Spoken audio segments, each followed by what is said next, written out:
Nako po mga kababayan, nag-trending nga ito sa social media kung saan po nag-speech si Kiko Barzaga laban po sa ating Pangulong Bongbong Marcos. Kung saan po nag-anyaya po siya or nag-invite para po sa people power. Ngayong buwan para po i-impeach si Pangulong Bongbong Marcos. At syempre maraming makikiride dito, mga iba't ibang grupo na talagang patalsikin ang ating Pangulong Bongbong Marcos. Pag na-impeach or napatalsik ang Pangulo, so sino po ang susunod na uupo?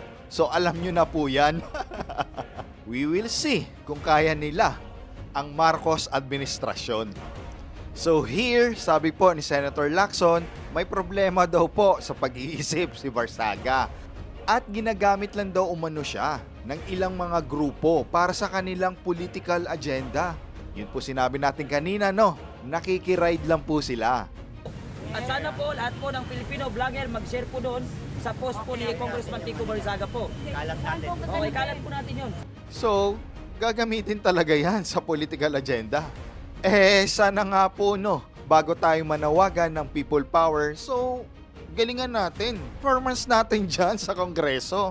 Paano ba yan? Dalawa lang po yung principal author bills mo.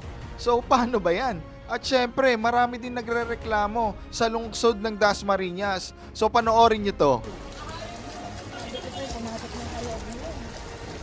Lahat ng opisyalis, putang ina nyo!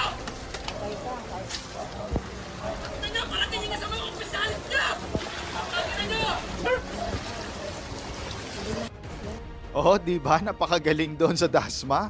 Bumabaha na ng tubig, bumabaha pa ng basura. So, tingnan mo naman, nakipagbayangan po siya dyan kay Senator Lacson. Ang dami din po yung pinasang bill or principal author na bill. Lalo na nilalait nila si Sandro Marcos. Tingnan mo naman ang serbisyo.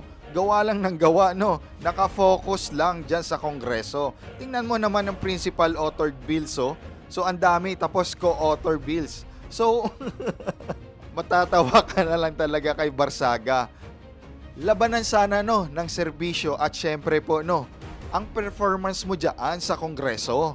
Puro lang kasi tayong nyaw-nyaw ng nyaw-nyaw sa ating gobyerno, which is part kayo ng gobyerno. At syempre, uunahin natin ang bayan nyo bago maghamon ng people power at i-impeach ang Pangulong Bongbong Marcos. Kaya ka pinagsabihan ni Senator Lacson na may problema talaga daw siya sa pag-iisip. Kaya nakakalungkot, ginagamit lang siya para sa mga political agenda na yan ng mga iba't ibang grupo na kontra kay Pangulong Bongbong Marcos.